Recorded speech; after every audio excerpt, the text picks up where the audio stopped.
Hey folks, Chef Jean-Paul here, and we're in the Louisiana Cooking Test Kitchen, your authority for all things great out the Bayou State. In this recipe, I'm going to show you one of the dishes my mom used to make in our household at least once a week. That's shrimp fettuccine. Let's get cooking, y'all. First things first, let's go over these ingredients. We have shrimp, we have Tasso ham. She didn't always cook with Tasso ham, but I'm adding it in for just a little extra juju. We got some fettuccine noodles, red bell pepper, onion, garlic, Parmesan cheese, green onion and parsley, and a little bit of hot sauce. First things first, let's make sure we got some water in this pot and it's reaching a good boil, so it's waiting on us, not the other way around.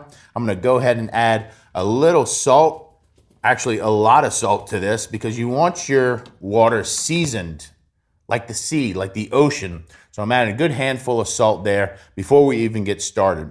Once we get everything in this pot and cooking, it's gonna be important that we're able to put our pasta down, get our pasta cooked, and go right into the pot. We want everything nice and meased out, ready to go for when that pasta starts cooking. I'm gonna clear some of this off my cutting board, and I have this nice round rondeau, kind of roasting pot, if you will.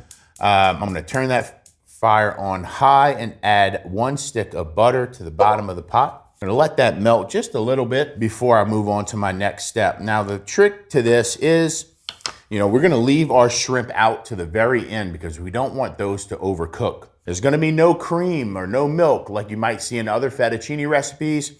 We're gonna use pasta water, butter, and Parmesan cheese to make a creamy emulsification of a sauce that is gonna be lighter and more tasty than the alternative of using heavy cream or milk. I always like to taste my pasta water and make sure it's salty enough. It's not. I won't be adding much seasoning to this pot because I'm gonna use pasta water from this pot. That's gonna be my salt content for this pot. Does that make sense? All right, our butter is melted. I'm gonna go ahead and add that Tasso ham into there first. And I'm just looking to get a little bit of brown and caramelization on that ham. We're not going crazy with it, but I do want to get that starting to cook so it can release all its flavor into that butter before we move on to our next step. All right, so I'm smelling that fragrant Tasso ham coming from that butter. I know it's time to move on to our next step. I'm gonna add a little bit of yellow onion. That's about a whole yellow onion. Also gonna take some of these cloves of garlic here, give them just some just gonna create some slivers. I'm gonna take that garlic, throw it right in the pot with those onions. Talk about a magical smell going on in here. When that Tasso ham browning in butter, then you add those onions and garlic. Whew-wee. Tell you what. Already starting to smell like mom's kitchen in here. Once these onions start getting translucent and fragrant, I'm gonna add some green onions to that. We also have some green onions to finish this dish with. Red bell pepper. I like to add my black pepper at this point. And I'm gonna add just a touch. Remember, this is not a lot of seasoning going in this dish because of that pasta water, but I'm gonna add a little touch of Cajun seasoning right on top of that. We're gonna give this a stir. We wanna cook the bell pepper and the green onions with this mixture until they start to soften. It's about 5 minutes. As you can see, there's not a lot of ingredients left on this cutting board. Cheese, butter, and shrimp, plus some garnish and some hot sauce to finish. So this is really acting as the foundation of this dish. Probably should ignore the the cooking time on back of the box as well. We really want to get this pasta al dente out of this pot, and that just means it should have a good bit of toothsome texture to it. It should have a little bit of crunch in it because it's going to go into here and continue to cook and finish. So you don't want to account for the complete cooking time in this pot. You want to kind of take it 3/4 of the way and then into this pot to finish. So as you can see, all this is frying up in that butter. We're at a good point to shut this fire off for the time being. I got a rolling boil happening right here with my pasta. I'm gonna take this fettuccine, just kind of just spread it out. Now you want to get that water wants to soften that pasta just for a minute or two before I stir it around, but really kind of keeping that pasta water moving, the pasta agitated will keep that pasta from sticking, you know, together while it's cooking. So I just want to give it a little time right here to soften, to give me, so it doesn't break when I start stirring it. I can see it kind of relaxing down into the water, and then I'm gonna just take just very gently kind of move that fettuccine around. I don't even have a timer going on right now. I would assume we're gonna boil this for around 6-7 minutes. What I'm really gonna do is around the 5-minute mark, I'm gonna take that pasta out. I'm gonna try a piece, and by trying a piece, I can really get a sense of how far along that pasta is. But right now, this pot where we're gonna finish is just waiting on us. We only have a few ingredients left. The pasta needs to boil, and then we're able to throw all that together for the final dish. Let's give this noodle a try. It's looking mighty pliable right there.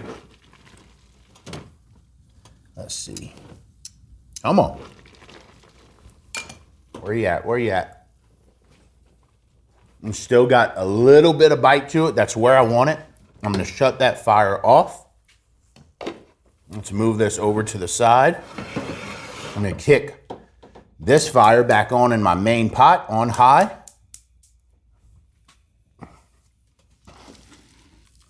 Just kind of shake that off. You don't need to get all the water off because we're gonna be using some of that water anyway from the pasta pot.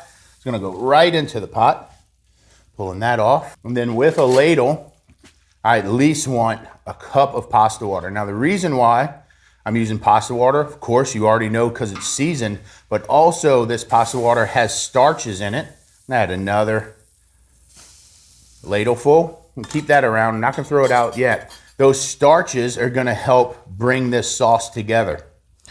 So I'm gonna finish cooking this pasta in this pot. Kind of that 2-step method of cooking pasta.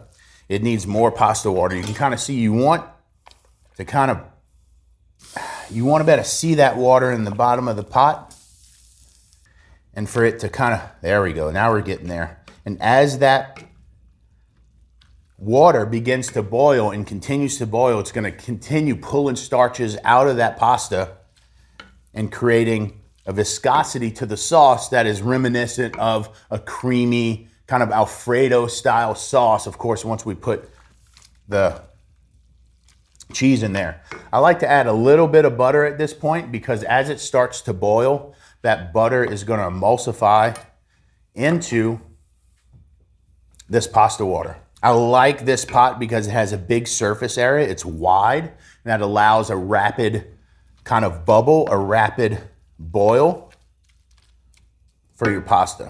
I'm actually going to add just a touch more pasta water.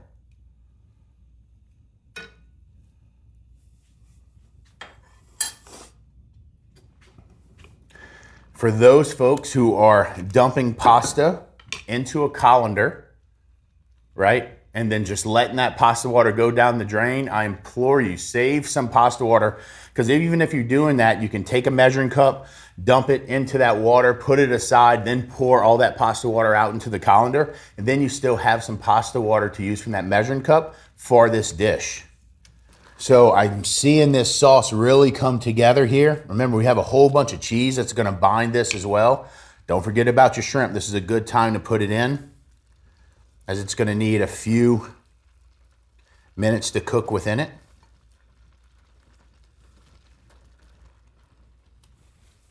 Kind of stir that in. If you feel like you need some more water for that shrimp to keep cooking, you can add it. I'm still undecided. I'm gonna add a little touch, just a touch, maybe 2 ounces.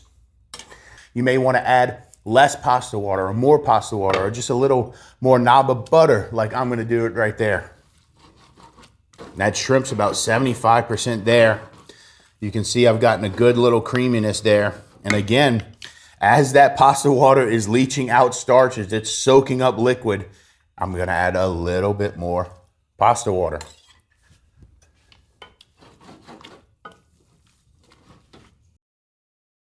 I'm there. Now what I like to do, that fire is off, but we are not finished, okay?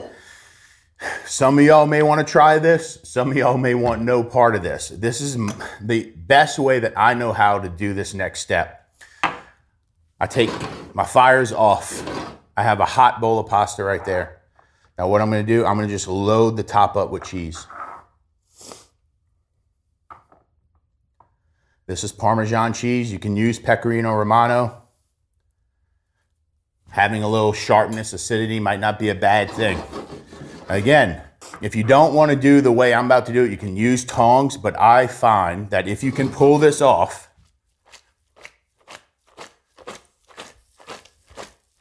the way that sauce really comes together so well is by aerating it and getting a toss.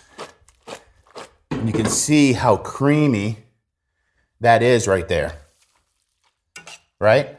Y'all see what I'm looking at right now? I'm adding a little bit of pepper. I kind of want it a little more saucy, so guess what I'm going to do? I'm going to add more pasta water. I'm going to add more cheese. I'm going to toss it again.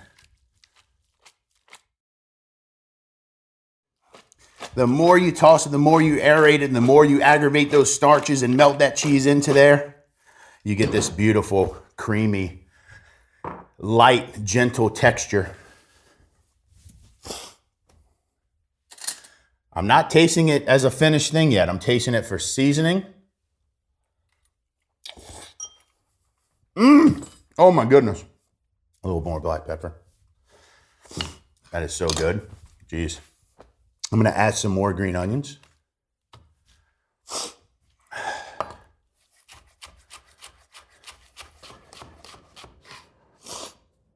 Let's see. Not finished with it yet. Y'all thought I was done. Green onions into the pot. Tear of parsley. Now my dad hated parsley. Couldn't stand it. Said it gave him lockjaw.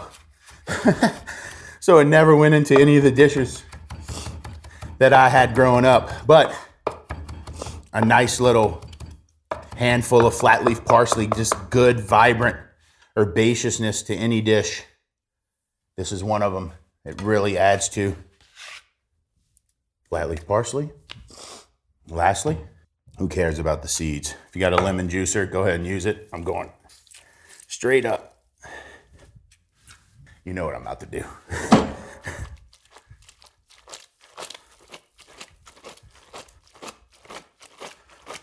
I mean, just look how that sauce is coming together as I flip it over each other.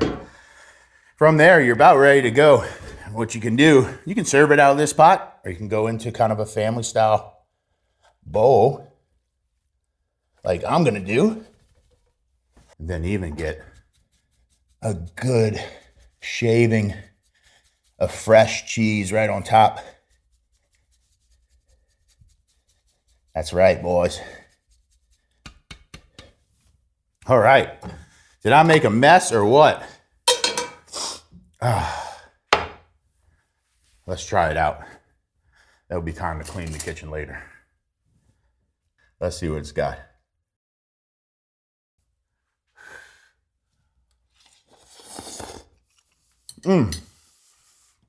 Praise the Lord. That is good cooking.